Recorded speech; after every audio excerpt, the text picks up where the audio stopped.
Hello! Ayan, dito tayo sa ating garden dahil mangunguha tayo ng green chili and capsicum. Ayan, dahil magluluto tayo ng isda.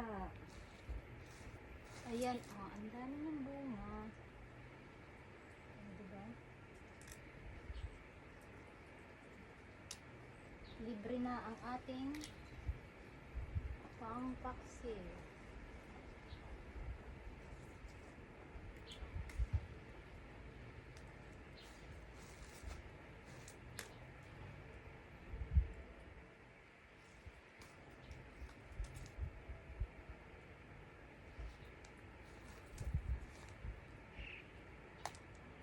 Ayan.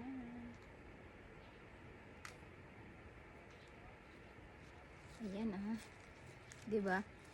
Green chili and capsicum.